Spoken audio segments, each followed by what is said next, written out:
ॐ शं शनैश्चराय नमः।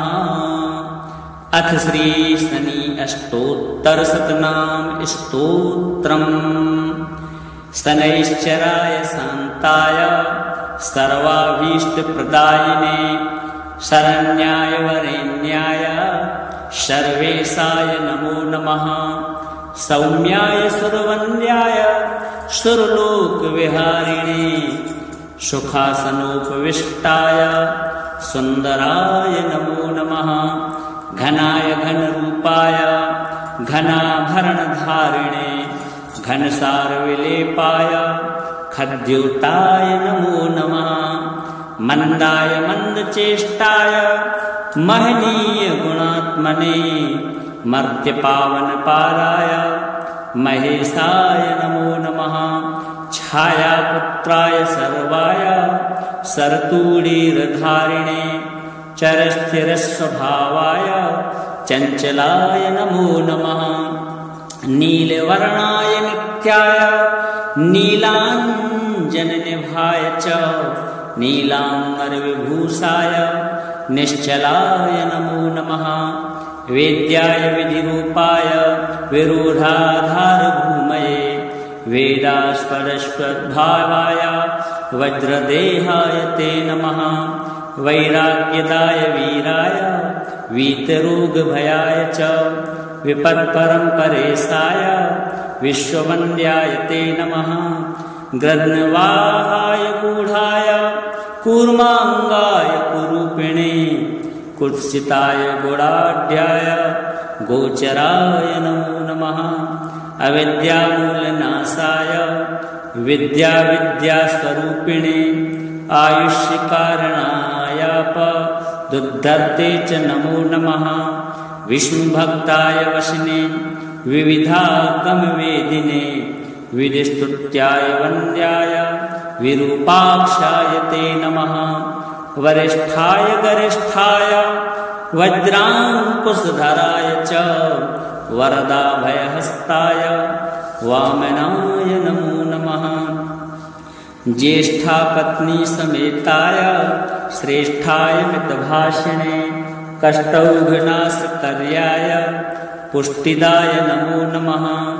स्तुत्याय स्तोत्रगम्याय भक्तिवश्याय भानवे भानुपुत्राय भव्याय पावनाय नमो नमः। धनुर्मण्डलसंस्थाय धनदाय धनुष्मते तनुप्रकाशदेहाय तामसाय नमो नमः। अशेषजनवन्द्याय विशेषफलदायिने वशीकृतजनेशाय पशूनां पतये नमः।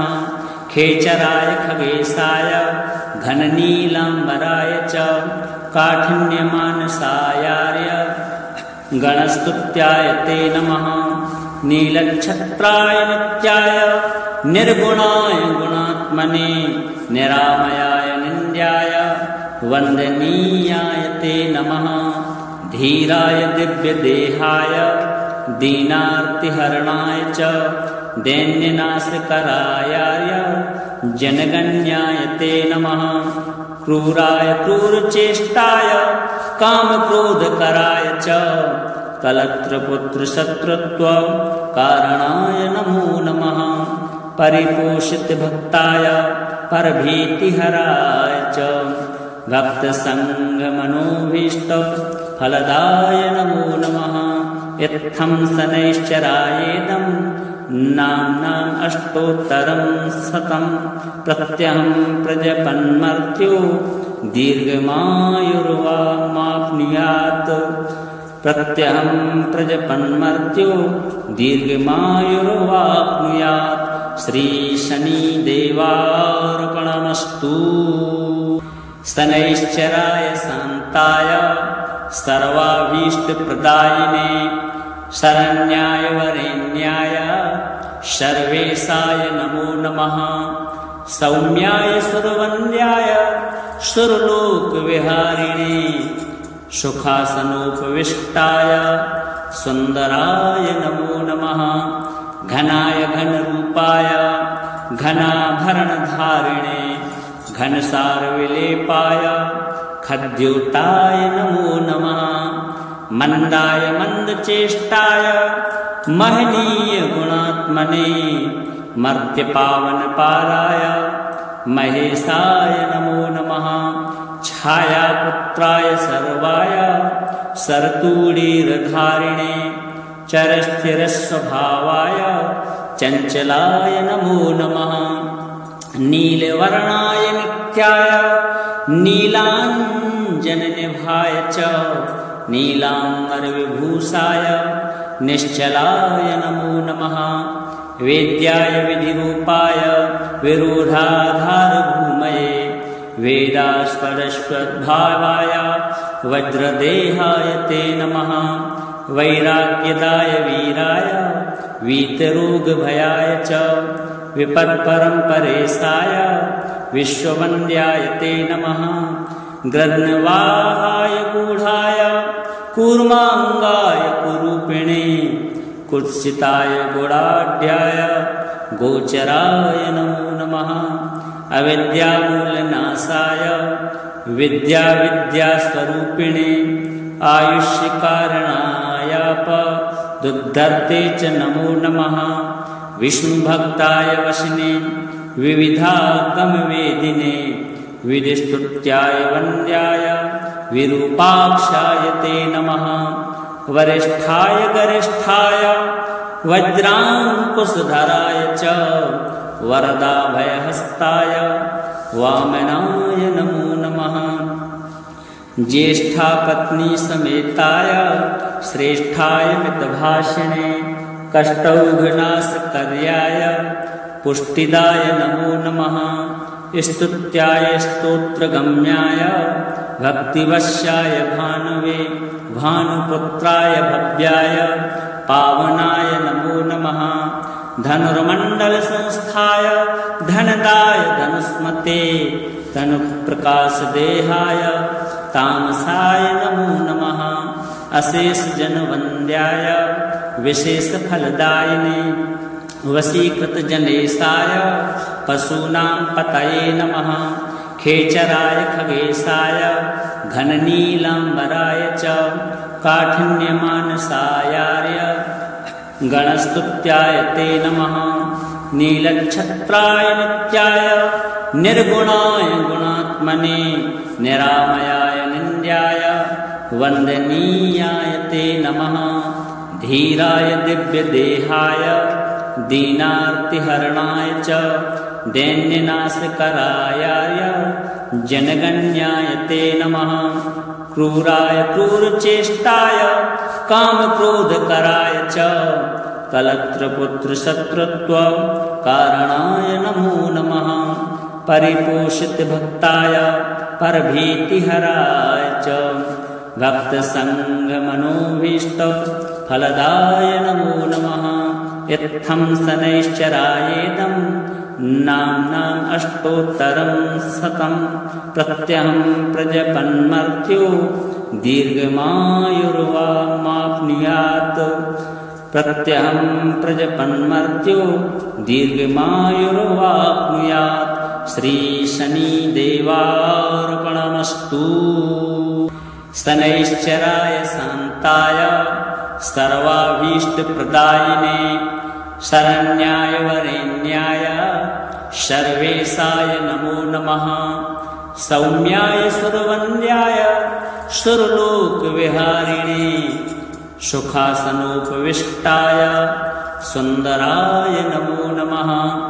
घनाय घनरूपाय घनाभरणधारिणे घनसारविलेपाय खद्योताय नमो नमः। मंदाय मंदचेष्टाय महनीय गुणात्मने मर्त्यपावनपालाय महेशाय नमो नमः।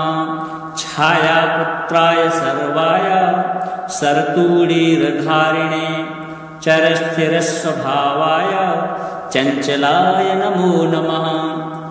नीलवर्णाय नित्याय नीलाञ्जननिभाय च नीलाम्बरविभूषाय निश्चलाय नमो नमः। वेद्याय विधिरूपाय विरूढाधारभूमये वेदास्पदश्वद्भावाय वज्रदेहाय ते नमः। वैराग्यदाय वीराय वीतरोगभयाय च विपत्परम्परेशाय विश्ववन्द्याय ते नमः। गृध्नवाहाय गूढाय कूर्माङ्गाय कुरूपिणे कुत्सिताय गुणाढ्याय गोचराय नमो नमः। अविद्यामूलनाशाय विद्यास्वरूपिणे आयुष्यकारणायापदुद्धर्ते च नमो नमः। विष्णुभक्ताय वशिने विविधागमवेदिने विधिस्तुत्याय वन्द्याय विरूपाक्षाय ते नमः। वरिष्ठाय गरिष्ठाय वज्राङ्कुशधराय च वरदाभयहस्ताय वामनाय नमो नमः। ज्येष्ठापत्नी समेताय श्रेष्ठाय मितभाषिणे कष्टौघनाशकर्याय पुष्टिदाय नमो नमः। स्तुत्याय स्तोत्रगम्याय भक्तिवश्याय भानवे भानुपुत्राय भव्याय पावनाय नमो नमः। धनुर्मण्डलसंस्थाय धनदाय धनुष्मते तनुप्रकाशदेहाय तामसाय नमो नमः। अशेषजनवन्द्याय विशेषफलदायिने वशीकृतजनेशाय पशूनां पतये नमः। खेचराय खगेशाय घननीलाम्बराय च काठिन्यमानसायार्य गणस्तुत्याय ते नमः। नीलच्छत्राय नित्याय निर्गुणाय गुणात्मने निरामयाय निन्द्याय वन्दनीयाय ते नमः। धीराय दिव्यदेहाय दीनार्तिहरणाय च दैन्यनाशकराय जनगण्याय ते नमः। क्रूराय क्रूरचेष्टाय कामक्रोधकराय च कलत्रपुत्रशत्रुत्वकारणाय नमो नमः। परिपोषितभक्ताय परभीतिहराय च भक्तसङ्गमनोभीष्टफलदाय नमो नमः। इत्थं शनैश्चरायेदं नाम्नाम् अष्टोत्तरं शतं प्रत्यहं प्रजपन्मर्त्यो दीर्घमायुर्वामाप्नुयात्।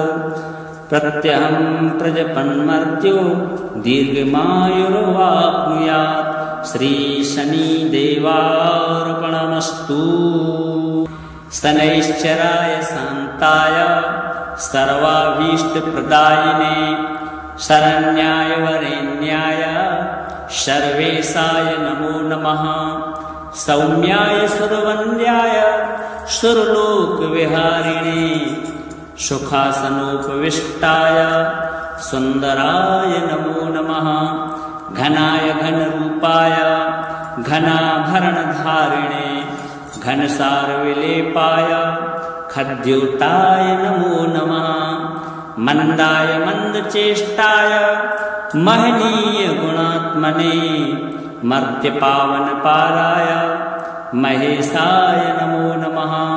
छायापुत्राय सर्वाय सरतूडीरधारिणे चरस्थिरस्वभावाय चञ्चलाय नमो नमः। नीलवर्णाय नित्याय नीलाञ्जननिभाय च नीलाम्बरविभूषाय निश्चलाय नमो नमः। वेद्याय विधिरूपाय विरूढाधारभूमये वेदास्पदश्वद्भावाय वज्रदेहाय ते नमः। वैराग्यदाय वीराय वीतरोगभयाय च विपत्परम्परेशाय विश्ववन्द्याय ते नमः। गृध्नवाहाय गूढाय कूर्माङ्गाय कुरूपिणे कुत्सिताय गुणाढ्याय गोचराय नमो नमः। अविद्यामूलनाशाय विद्यास्वरूपिणे आयुष्यकारणायापदुद्धर्ते च नमो नमः। विष्णुभक्ताय वशिने विविधागमवेदिने विधिस्तुत्याय वन्द्याय विरूपाक्षाय ते नमः। वरिष्ठाय गरिष्ठाय वज्राङ्कुशधराय च वरदाभयहस्ताय वामनाय नमो नमः। ज्येष्ठापत्नी समेताय श्रेष्ठाय मितभाषिणे कष्टौघनाशकर्याय पुष्टिदाय नमो नमः। स्तुत्याय स्तोत्रगम्याय भक्तिवश्याय भानवे भानुपुत्राय भव्याय पावनाय नमो नमः। धनुर्मण्डलसंस्थाय धनदाय धनुस्मते तनुप्रकाशदेहाय तामसाय नमो नमः। अशेषजनवन्द्याय विशेषफलदायिने वशीकृतजनेशाय पशूनां पतये नमः। खेचराय खगेशाय घननीलाम्बराय च काठिन्यमानसायार्य गणस्तुत्याय ते नमः। नीलच्छत्राय नित्याय निर्गुणाय गुणात्मने निरामयाय निन्द्याय वन्दनीयाय ते नमः। धीराय दिव्यदेहाय दीनार्तिहरणाय च दैन्यनाशकरायाय जनगण्याय ते नमः। क्रूराय क्रूरचेष्टाय कामक्रोधकराय च कलत्रपुत्रशत्रुत्व कारणाय नमो नमः। परिपोषितभक्ताय परभीतिहराय च भक्तसङ्गमनोभीष्टफलदाय नमो नमः।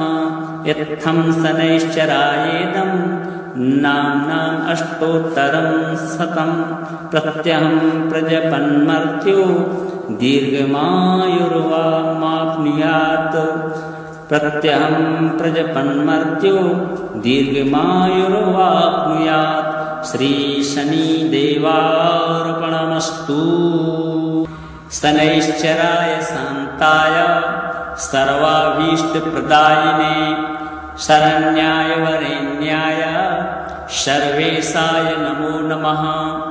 सौम्याय सुरवन्द्याय सुरलोकविहारिणे सुखासनोपविष्टाय सुन्दराय नमो नमः। घनाय घनरूपाय घनाभरणधारिणे घनसारविलेपाय खद्योताय नमो नमः। मन्दाय मन्दचेष्टाय महनीय गुणात्मने मर्त्यपावनपाराय महेशाय नमो नमः। छायापुत्राय सर्वाय सरतूडीरधारिणे चरस्थिरस्वभावाय चञ्चलाय नमो नमः। नीलवर्णाय नित्याय नीलाञ्जननिभाय च नीलाम्बरविभूषाय निश्चलाय नमो नमः। वेद्याय विधिरूपाय विरूढाधारभूमये वेदास्पदस्वद्भावाय वज्रदेहाय ते नमः। वैराग्यदाय वीराय वीतरोगभयाय च विपत्परम्परेशाय विश्ववन्द्याय ते नमः। ग्रन्थवाहाय गूढाय कूर्माङ्गाय कुरूपिणे कुत्सिताय गुणाढ्याय गोचराय नमो नमः। अविद्यामूलनाशाय विद्यास्वरूपिणे आयुष्यकारणायापदुद्धर्ते च नमो नमः। विष्णुभक्ताय वशिने विविधागमवेदिने विधिस्तुत्याय वन्द्याय विरूपाक्षाय ते नमः। वरिष्ठाय गरिष्ठाय वज्राङ्कुशधराय च वरदाभयहस्ताय वामनाय नमो नमः। ज्येष्ठापत्नी समेताय श्रेष्ठाय मितभाषिणे कष्टौघनाशकर्याय पुष्टिदाय नमो नमः। स्तुत्याय स्तोत्रगम्याय भक्तिवश्याय भानवे भानुपुत्राय भव्याय पावनाय नमो नमः। धनुर्मण्डलसंस्थाय धनदाय धनुष्मते तनुप्रकाशदेहाय तामसाय नमो नमः अशेषजनवन्द्याय विशेषफलदायिने वशीकृतजनेशाय पशूनां पतये नमः खेचराय खगेशाय घननीलाम्बराय च काठिन्यमानसायार्य गणस्तुत्याय ते नमः नीलच्छत्राय नित्याय निर्गुणाय गुणात्मने निरामयाय निन्द्याय वन्दनीयाय ते नमः धीराय दिव्यदेहाय दीनार्तिहरणाय च दैन्यनाशकराय जनगण्याय ते नमः क्रूराय क्रूरचेष्टाय कामक्रोधकराय च कलत्रपुत्रशत्रुत्व कारणाय नमो नमः परिपोषितभक्ताय परभीतिहराय च भक्तसङ्गमनोभीष्टफलदाय नमो नमः इत्थं शनैश्चरायेदं नाम्नाम् अष्टोत्तरं शतं प्रत्यहं प्रजपन्मर्त्यो दीर्घमायुर्वाप्नुयात् प्रत्यहं प्रजपन्मर्त्यो दीर्घमायुर्वाप्नुयात् श्रीशनिदेवार्पणमस्तु शनैश्चराय शान्ताय सर्वाभीष्टप्रदायिने शरण्याय वरेण्याय सर्वेशाय नमो नमः सौम्याय सुरवन्द्याय सुरलोकविहारिणे सुखासनोपविष्टाय सुन्दराय नमो नमः घनाय घनरूपाय घनाभरणधारिणे घनसारविलेपाय खद्योताय नमो नमः मन्दाय मन्दचेष्टाय महनीय गुणात्मने मर्त्यपावनपाराय महेशाय नमो नमः छायापुत्राय सर्वाय सरतूडीरधारिणे चरस्थिरस्वभावाय चञ्चलाय नमो नमः नीलवर्णाय नित्याय नीलाञ्जननिभाय च नीलाम्बरविभूषाय निश्चलाय नमो नमः वेद्याय विधिरूपाय विरूढाधारभूमये वेदास्पदस्वद्भावाय वज्रदेहाय ते नमः वैराग्यदाय वीराय वीतरोगभयाय च विपत्परम्परेशाय विश्ववन्द्याय ते नमः ग्रन्थवाहाय गूढाय कूर्माङ्गाय कुरूपिणे कुत्सिताय गुणाढ्याय गोचराय नमो नमः अविद्यामूलनाशाय विद्यास्वरूपिणे आयुष्यकारणायापदुद्धर्ते च नमो नमः विष्णुभक्ताय वशिने विविधागमवेदिने विधिस्तुत्याय वन्द्याय विरूपाक्षाय ते नमः वरिष्ठाय गरिष्ठाय वज्राङ्कुशधराय च वरदाभयहस्ताय वामनाय नमो नमः ज्येष्ठापत्नी समेताय श्रेष्ठाय मितभाषिणे कष्टौघनाशकर्याय पुष्टिदाय नमो नमः स्तुत्याय स्तोत्रगम्याय भक्तिवश्याय भानवे भानुपुत्राय भव्याय पावनाय नमो नमः धनुर्मण्डलसंस्थाय धनदाय धनुष्मते तनुप्रकाशदेहाय तामसाय नमो नमः अशेषजनवन्द्याय विशेषफलदायिने वशीकृतजनेशाय पशूनां पतये नमः खेचराय खगेशाय घननीलाम्बराय च काठिन्यमानसायार्य गणस्तुत्याय ते नमः नीलच्छत्राय नित्याय निर्गुणाय गुणात्मने निरामयाय निन्द्याय वन्दनीयाय ते नमः धीराय दिव्यदेहाय दीनार्तिहरणाय च दैन्यनाशकराय जनगण्याय ते नमः। क्रूराय क्रूरचेष्टाय कामक्रोधकराय च कलत्रपुत्रशत्रुत्व कारणाय नमो नमः। परिपोषितभक्ताय परभीतिहराय च भक्तसङ्गमनोभीष्टफलदाय नमो नमः। इत्थं शनैश्चरायेदं नाम्नाम् अष्टोत्तरं शतं प्रत्यहं प्रजपन्मर्त्यो दीर्घमायुर्वाप्नुयात्। प्रत्यहं प्रजपन्मर्त्यो दीर्घमायुर्वाप्नुयात्। श्रीशनिदेवार्पणमस्तु। शनैश्चराय शान्ताय सर्वाभीष्टप्रदायिने शरण्याय वरेण्याय सर्वेशाय नमो नमः। सौम्याय सुरवन्द्याय सुरलोकविहारिणे सुखासनोपविष्टाय सुन्दराय नमो नमः। घनाय घनरूपाय घनाभरणधारिणे घनसारविलेपाय खद्योताय नमो नमः। मन्दाय मन्दचेष्टाय महनीय गुणात्मने मर्त्यपावनपाराय महेशाय नमो नमः। छायापुत्राय सर्वाय सरतूडीरधारिणे चरस्थिरस्वभावाय चञ्चलाय नमो नमः। नीलवर्णाय नित्याय नीलाञ्जननिभाय च नीलाम्बरविभूषाय निश्चलाय नमो नमः।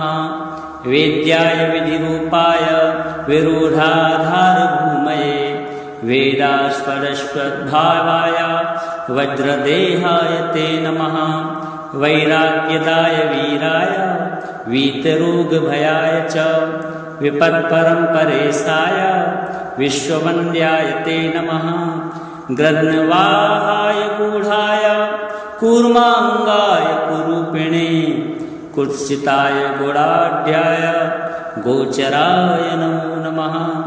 अविद्यामूलनाशाय विद्यास्वरूपिणे आयुष्यकारणायापदुद्धर्ते च नमो नमः। विष्णुभक्ताय वशिने विविधागमवेदिने विधिस्तुत्याय वन्द्याय विरूपाक्षाय ते नमः। वरिष्ठाय गरिष्ठाय वज्राङ्कुशधराय च वरदाभयहस्ताय वामनाय नमो नमः। ज्येष्ठापत्नी समेताय श्रेष्ठाय मितभाषिणे कष्टौघनाशकर्याय पुष्टिदाय नमो नमः। स्तुत्याय स्तोत्रगम्याय भक्तिवश्याय भानवे भानुपुत्राय भव्याय पावनाय नमो नमः। धनुर्मण्डलसंस्थाय धनदाय धनुष्मते तनुप्रकाशदेहाय तामसाय नमो नमः। अशेषजनवन्द्याय विशेषफलदायिने वशीकृतजनेशाय पशूनां पतये नमः। खेचराय खगेशाय घननीलाम्बराय च काठिन्यमानसायार्य गणस्तुत्याय ते नमः। नीलच्छत्राय नित्याय निर्गुणाय गुणात्मने निरामयाय निन्द्याय वन्दनीयाय ते नमः। धीराय दिव्यदेहाय दीनार्तिहरणाय च दैन्यनाशकराय जनगण्याय ते नमः। क्रूराय क्रूरचेष्टाय कामक्रोधकराय च कलत्रपुत्रशत्रुत्व कारणाय नमो नमः। परिपोषितभक्ताय परभीतिहराय च भक्तसङ्गमनोभीष्टफलदाय नमो नमः। इत्थं शनैश्चरायेदं नाम्नाम् अष्टोत्तरं शतं प्रत्यहं प्रजपन्मर्त्यो दीर्घमायुर्वाप्नुयात् प्रत्यहं प्रजपन्मर्त्यो दीर्घमायुर्वाप्नुयात् श्री शनिदेवार्पणमस्तु। शनैश्चराय शान्ताय सर्वाभीष्टप्रदायिने शरण्याय वरेण्याय सर्वेशाय नमो नमः। सौम्याय सुरवन्द्याय सुरलोकविहारिणे सुखासनोपविष्टाय सुन्दराय नमो नमः। घनाय घनरूपाय घनाभरणधारिणे घनसारविलेपाय खद्योताय नमो नमः। मन्दाय मन्दचेष्टाय महनीय गुणात्मने मर्त्यपावनपाराय महेशाय नमो नमः। छायापुत्राय सर्वाय सरतूडीरधारिणे चरस्थिरस्वभावाय चञ्चलाय नमो नमः। नीलवर्णाय नित्याय नीलाञ्जननिभाय च नीलाम्बरविभूषाय निश्चलाय नमो नमः।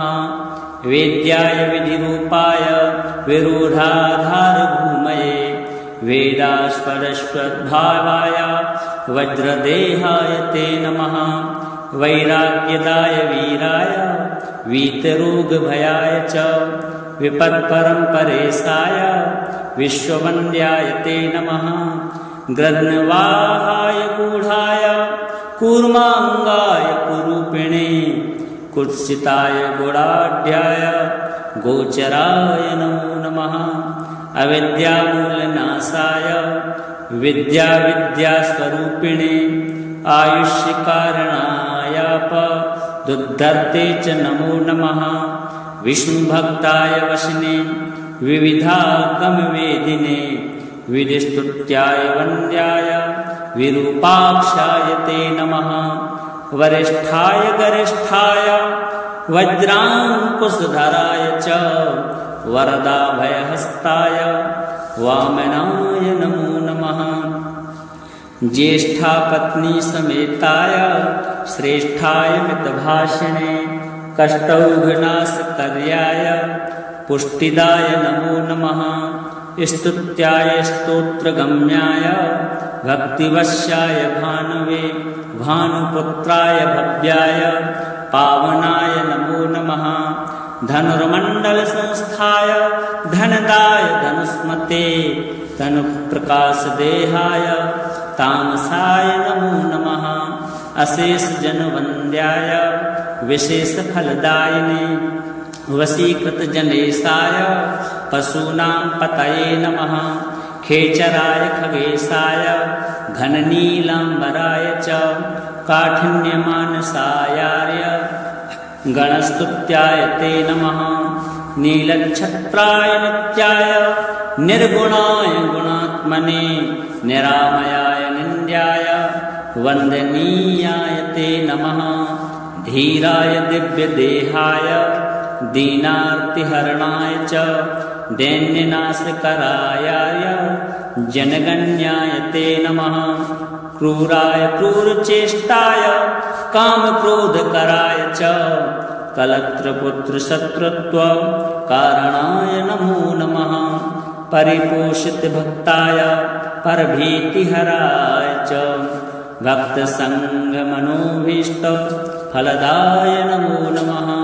इत्थं शनैश्चरायेदं नाम्नाम् अष्टोत्तरं शतं प्रत्यहं प्रजपन्मर्त्यो दीर्घमायुर्वाप्नुयात् प्रत्यहं प्रजपन्मर्त्यो दीर्घमायुर्वाप्नुयात् श्री शनिदेवार्पणमस्तु। शनैश्चराय शान्ताय सर्वाभीष्टप्रदायिने शरण्याय वरेण्याय सर्वेशाय नमो नमः। सौम्याय सुरवन्द्याय सुरलोकविहारिणे सुखासनोपविष्टाय सुन्दराय नमो नमः। घनाय घनरूपाय घनाभरणधारिणे घनसारविलेपाय खद्योताय नमो नमः। मन्दाय मन्दचेष्टाय महनीय गुणात्मने मर्त्यपावनपालाय महेशाय नमो नमः। छायापुत्राय सर्वाय सरतूडीरधारिणे चरस्थिरस्वभावाय चञ्चलाय नमो नमः। नीलवर्णाय नित्याय नीलाञ्जननिभाय च नीलाम्बरविभूषाय निश्चलाय नमो नमः। वेद्याय विधिरूपाय विरूढाधारभूमये वेदास्पदस्वद्भावाय वज्रदेहाय ते नमः। वैराग्यदाय वीराय वीतरोगभयाय च विपत्परम्परेशाय विश्ववन्द्याय ते नमः। ग्रन्थवाहाय गूढाय कूर्माङ्गाय कुरूपिणे कुत्सिताय गुणाढ्याय गोचराय नमो नमः। अविद्यामूलनाशाय विद्यास्वरूपिणे आयुष्यकारणायापदुद्धर्ते च नमो नमः। विष्णुभक्ताय वशिने विविधागमवेदिने विधिस्तुत्याय वन्द्याय विरूपाक्षाय ते नमः। वरिष्ठाय गरिष्ठाय वज्राङ्कुशधराय च वरदाभयहस्ताय वामनाय नमो नमः। ज्येष्ठापत्नी समेताय श्रेष्ठाय मितभाषिणे कष्टौघनाशकर्याय पुष्टिदाय नमो नमः। स्तुत्याय स्तोत्रगम्याय भक्तिवश्याय भानवे भानुपुत्राय भव्याय पावनाय नमो नमः। धनुर्मण्डलसंस्थाय धनदाय धनुष्मते तनुप्रकाशदेहाय तामसाय नमो नमः। अशेषजनवन्द्याय विशेषफलदायिने वशीकृतजनेशाय पशूनां पतये नमः। खेचराय खगेशाय घननीलाम्बराय च काठिन्यमानसायार्य गणस्तुत्याय ते नमः। नीलच्छत्राय नित्याय निर्गुणाय गुणात्मने निरामयाय निन्द्याय वन्दनीयाय ते नमः। धीराय दिव्यदेहाय दीनार्तिहरणाय च दैन्यनाशकरायाय जनगण्याय ते नमः। क्रूराय क्रूरचेष्टाय कामक्रोधकराय च कलत्रपुत्रशत्रुत्वकारणाय नमो नमः। परिपोषितभक्ताय परभीतिहराय च भक्तसङ्गमनोभीष्टफलदाय नमो नमः। इत्थं शनैश्चरायेदं नाम्नाम् अष्टोत्तरं शतं प्रत्यहं प्रजपन्मर्त्यो दीर्घमायुर्वामाप्नुयात्। प्रत्यहं प्रजपन्मर्त्यो दीर्घमायुर्वाप्नुयात्। श्रीशनिदेवार्पणमस्तु। शनैश्चराय शान्ताय सर्वाभीष्टप्रदायिने शरण्याय वरेण्याय सर्वेशाय नमो नमः।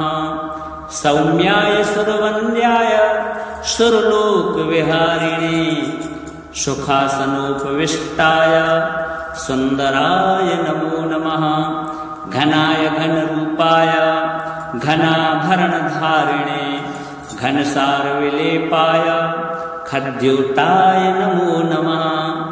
मन्दाय मन्दचेष्टाय महनीय गुणात्मने मर्त्यपावनपालाय महेशाय नमो नमः।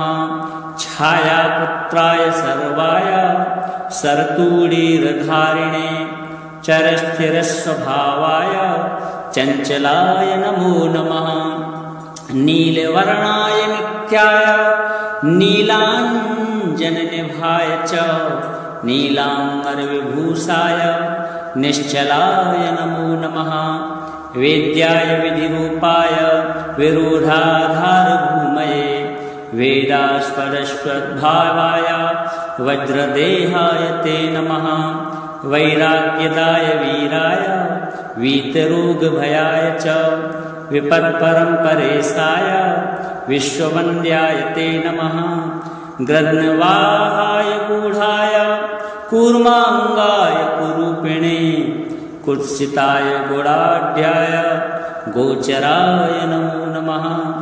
अविद्यामूलनाशाय विद्यास्वरूपिणे आयुष्यकारणायापदुद्धर्ते च नमो नमः।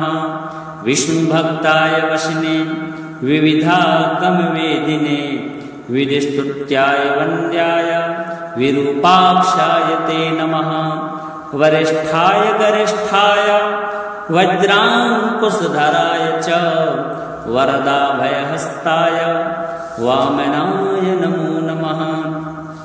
ज्येष्ठापत्नी समेताय श्रेष्ठाय मितभाषिणे कष्टौघनाशकर्याय पुष्टिदाय नमो नमः। स्तुत्याय स्तोत्रगम्याय भक्तिवश्याय भानवे भानुपुत्राय भव्याय पावनाय नमो नमः। धनुर्मण्डलसंस्थाय धनदाय धनुष्मते तनुप्रकाशदेहाय तामसाय नमो नमः। अशेषजनवन्द्याय विशेषफलदायिने वशीकृतजनेशाय पशूनां पतये नमः। खेचराय खगेशाय घननीलाम्बराय च काठिन्यमानसायार्य गणस्तुत्याय ते नमः। नीलच्छत्राय नित्याय निर्गुणाय गुणात्मने निरामयाय निन्द्याय वन्दनीयाय ते नमः। धीराय दिव्यदेहाय दीनार्तिहरणाय च दैन्यनाशकरायाय जनगण्याय ते नमः। क्रूराय क्रूरचेष्टाय कामक्रोधकराय च कलत्रपुत्रशत्रुत्वकारणाय नमो नमः। परिपोषितभक्ताय परभीतिहराय च भक्तसङ्गमनोभीष्टफलदाय नमो नमः। इत्थं शनैश्चरायेदं नाम्नाम् अष्टोत्तरं शतं प्रत्यहं प्रजपन्मर्त्यो दीर्घमायुर्वामाप्नुयात्। प्रत्यहं प्रजपन्मर्त्यो दीर्घमायुर्वाप्नुयात्। श्रीशनिदेवार्पणमस्तु। शनैश्चराय शान्ताय सर्वाभीष्टप्रदायिने शरण्याय वरेण्याय सर्वेशाय नमो नमः। सौम्याय सुरवन्द्याय सुरलोकविहारिणे सुखासनोपविष्टाय सुन्दराय नमो नमः। घनाय घनरूपाय घनाभरणधारिणे घनसारविलेपाय खद्योताय नमो नमः। मन्दाय मन्दचेष्टाय महनीय गुणात्मने मर्त्यपावनपाराय महेशाय नमो नमः। छायापुत्राय सर्वाय सरतूणीरधारिणे चरस्थिरस्वभावाय चञ्चलाय नमो नमः। नीलवर्णाय नित्याय नीलाञ्जननिभाय च नीलाम्बरविभूषाय निश्चलाय नमो नमः। वेद्याय विधिरूपाय विरोधाधारभूमये वेदास्पदस्वद्भावाय वज्रदेहाय ते नमः।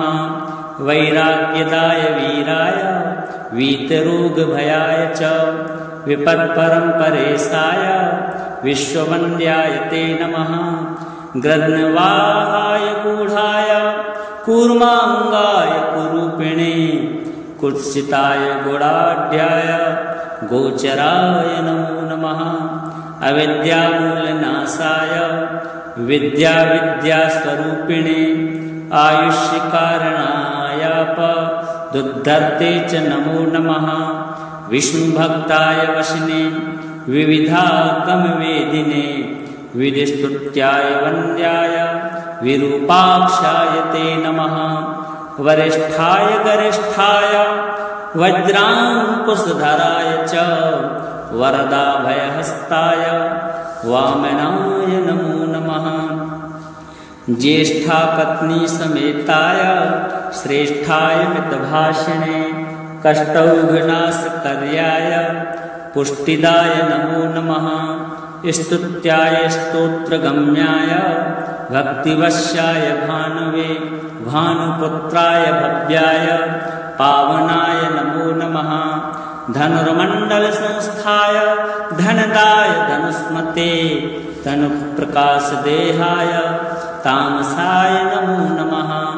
अशेषजनवन्द्याय विशेषफलदायिने वशीकृतजनेशाय पशूनां पतये नमः। खेचराय खगेशाय घननीलाम्बराय च काठिन्यमानसायार्य गणस्तुत्याय ते नमः। नीलच्छत्राय नित्याय निर्गुणाय गुणात्मने निरामयाय निन्द्याय वन्दनीयाय ते नमः। धीराय दिव्यदेहाय दीनार्तिहरणाय च दैन्यनाशकरायाय जनगण्याय ते नमः। क्रूराय क्रूरचेष्टाय कामक्रोधकराय च कलत्रपुत्रशत्रुत्वकारणाय नमो नमः। परिपोषितभक्ताय परभीतिहराय च भक्तसङ्गमनोभीष्टफलदाय नमो नमः। इत्थं शनैश्चरायेदं नाम्नाम् अष्टोत्तरं शतं प्रत्यहं प्रजपन्मर्त्यो दीर्घमायुर्वामाप्नुयात्। प्रत्यहं प्रजपन्मर्त्यो दीर्घमायुर्वाप्नुयात्। श्रीशनिदेवार्पणमस्तु।